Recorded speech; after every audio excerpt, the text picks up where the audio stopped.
en el tema de Arduino Tomasi, David, so- ¿se puede hablar de un fraude académico por parte de este investigador? Porque uno revisa y ve que existen errores metodológicos, errores teóricos, errores inclusive de lapso de tiempo en el cual se analiza, por ejemplo, el periodo 2010 al 2018 y no el periodo de la Revolución Ciudadana que fue desde el 2007 al 2017 y saca estas conclusiones de que existen 7.000 cuerpos que no fueron catalogados dentro de los homicidios y prácticamente como que se hubiesen escondido, publicaron algunos medios de comunicación y siguen replicando día tras día esta noticia. David, ¿cómo se puede catalogar esta investigación fraude académico o cómo se le puede catalogar? Bueno, mi universidad diría que es impericia, que yo es algo parecido, o sea. No, no, a las claras, yo en eso soy absolutamente categórico y creo que una de las cosas que a mí más me ha indignado es que indudablemente se trata de un fraude académico y que esto sea. Yo creo que la academia es uno de los espacios en donde hay que preservar y pelear porque la ética se mantenga, pero como el principio básico, más allá de las adscripciones políticas, más allá de todo, que son legítimas, por supuesto, y que influyen. Además, es mentira eso de que cuando uno está, es peor en ciencias sociales, ¿no? De que cuando uno está haciendo investigación es neutral y no tiene posiciones. Tiene posiciones, eso no es un pecado. La clave es saber distinguir las posiciones que uno tiene de lo que te dicen los datos objetivos y de saber ser suficientemente ético en cómo haces la investigación. Evidentemente, lo que hace este colega es un fraude académico rotundo, porque por otro lado él no podría permitirse él primero las conclusiones que saca y no podría permitirse un uso tan alegre, mediático y político de lo que ha hecho. Efectivamente, tienes ahí, digamos, te lo voy a poner de esta manera, si yo fuese profesor de investigación o metodología de la investigación de este señor y me presenta un trabajo como ese, y yo no le hago pasar el año. Es así de sencillo. Como están las cosas en la Universidad Central, podrían intentar demandarme por por no dejarle pasar el año porque no hizo bien su trabajo, pero eso es otra historia.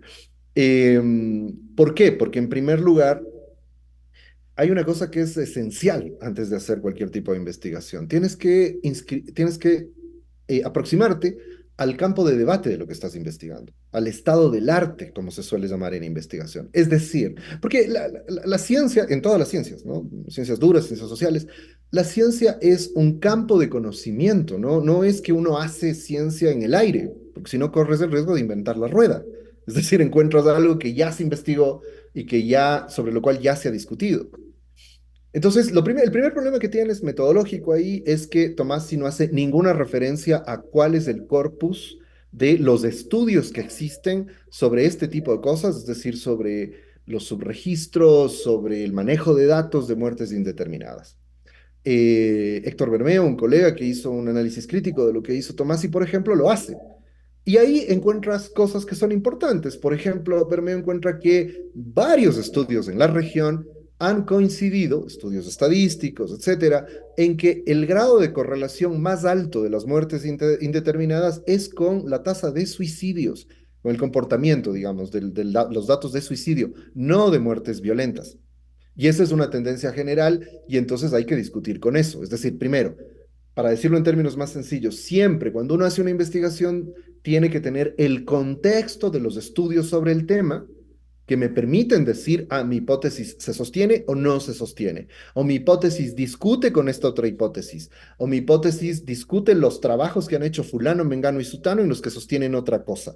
Eso no hay. Ahí ya tienes un primer problema metodológico. Es decir, si no hay una discusión con el campo científico específico de investigaciones semejantes, ya hay un problema. Porque como te digo, Entonces por se principio, forzó, entonces se forzó a nivel metodológico para tratar de cumplir con su hipótesis, que en este caso dice que el correísmo ocultó más de 7.000 muertes violentas según su estudio. O sea, eso es lo que hizo Arduino Tomasi. claro, ese es un segundo problema. Es decir, el primero es este que señalo. No hay un contexto. O sea, no te dice con quién está discutiendo, qué dicen los estudios al respecto, cuántos estudios hay, se ha hecho otros estudios como este en el país. No te dice nada de eso. En segundo lugar, efectivamente, es ya el uso de los datos. Creo que la mayor parte de críticas se han concentrado en eso y creo que han sido contundentes en demostrar que el uso de los datos no es el adecuado. O sea, para empezar, lo ha dicho Daniel Vaca, Daniel me parece que es su nombre, que fue uno de los primeros en criticarle.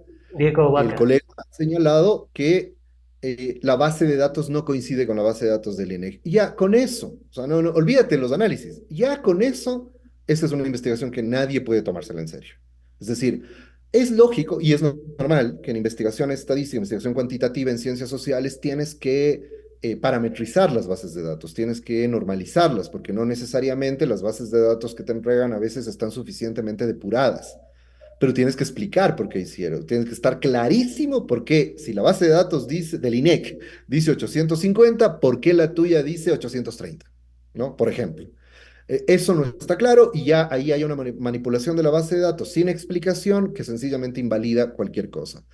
Y efectivamente, ya metodológicamente está el otro problema de que los análisis que se han hecho, esto en cambio lo ha explicado muy bien Juan Pablo Jaramillo, son sencillamente deleznables. No puedes hacer una regresión lineal con 9 datos y con una sola variable. Las regresiones usualmente se hacen con un conjunto de variables. Esto también me asombra del supuesto académico. Ya en ciencias sociales, para hacer análisis complejos como los que él intenta, lo habitual es que se tome un conjunto múltiple de variables para hacer este tipo de análisis. Entonces, está ese problema y finalmente está el que ha señalado también, el problema de que hay un sesgo temporal que hace que los datos se alteren. Incluir el año 2018 para atacar a Correa es ya un poco complicado. Pero además hay otro fenómeno que me parece que quizá no se ha subrayado suficientemente, y es que siempre, los estadísticos siempre te enseñan esto. O sea, siempre, cuando aprendes estadística en cualquier carrera de ciencias sociales, una de las primeras cosas que te dicen los estadísticos es correlación no es causalidad. Es decir, voy a tomar un ejemplo llevado al ridículo de cómo se puede decir cualquier cosa cuando no se sabe cómo manejar la estadística de este doctorcito que anda por ahí en X, en Twitter, en el ex Twitter, haciendo análisis que hace poco me contaron, yo la verdad no he visto, pero me contaron que hizo una correlación entre la altura geográfica y los delitos. Es decir, claro que puedes hacer eso y claro que puedes sacar tablas y bases de datos diciendo que hay una correlación. Y puede ser que las variables se comporten más o menos de manera correspondiente. Eso no significa que haya relación entre lo uno y lo otro, y ahí es donde es tan importante por eso analizar los estudios previos que existen, porque estos te van diciendo qué hipótesis se han trabajado, dónde hay más probabilidad, porque volvemos a lo que decíamos en el inicio de esta conversación, Frank, la ciencia es aproximativa. La ciencia, cuando oigas a un científico hablando categóricamente diciendo que esta es la verdad, ahí ya tienes un problema. Porque eso no es ciencia, eso es religión. Solo en la religión se dice, esta es la verdad y nadie lo puede cuestionar. Con los datos que Tomás y saca, lo máximo que puedes decir es, hubo un comportamiento anómalo de las muertes indeterminadas en un par de años, porque ni siquiera es en todo el periodo, es en un par de años, además después, más adelante, con el gobierno Moreno, me parece, o de Lazo, vuelve a haber un comportamiento anómalo similar. Ese comportamiento debería explicarse. Pueden ser cuestiones tan fáciles como el subregistro de datos, como que efectivamente hubo un incremento de violencia en zonas de frontera y ahí, por principio, siempre ha sido difícil tener un registro absolutamente fidedigno, pero de ahí a sacar la conclusión, eso es delirante, eso es pura ideología. De ahí a sacar la conclusión de esto se debe a la salida de la base de Manta, es la Pax Narca de Correa, demuestra el pacto de Correa, eso es delirante. Eso es digno de periodistas como Carlos Vera Jr., como Carlos Vera Padre, como Roberto Aguilar o como Martín Pazares, pero no, eso no tiene nada que ver con cualquier criterio académico. Justamente es lo que se ha tratado de posicionar durante este último tiempo, durante estos últimos días, de la correlación de las muertes violentas supuestamente que habían subido cuando salió la base de Manta. David, ¿qué?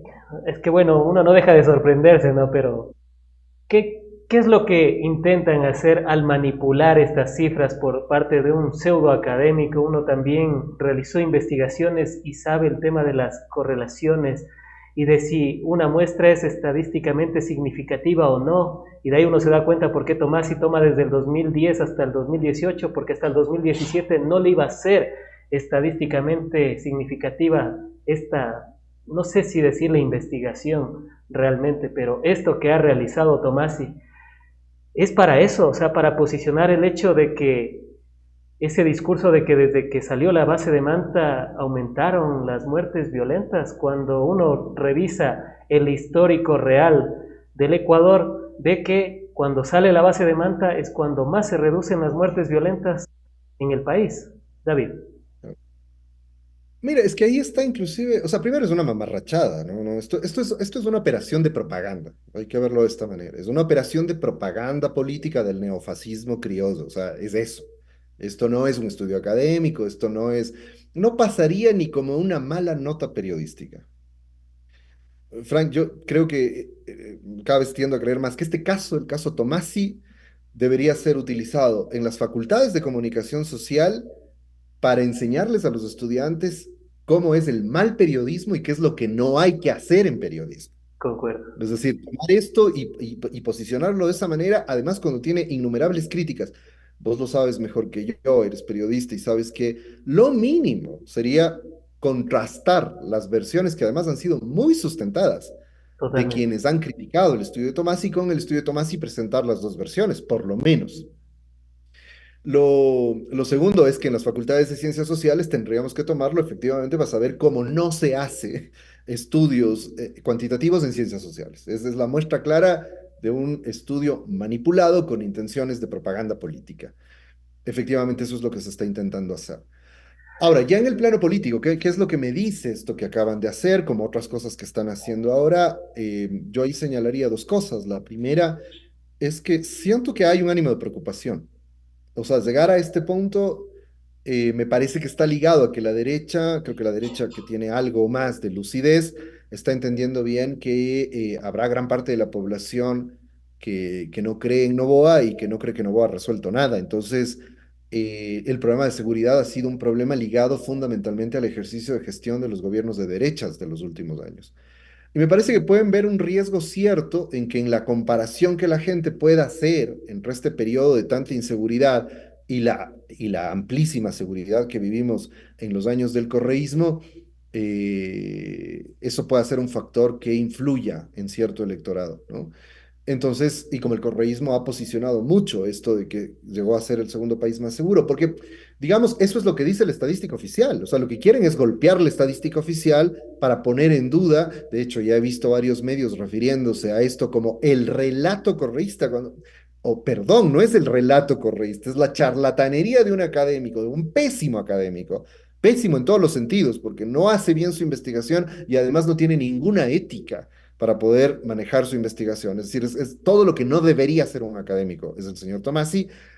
Eh, repiten eso como si fuese una verdad científica y repiten y dicen que las estadísticas oficiales son fraudulentas o algo parecido, cuando no hay tal cosa, digamos.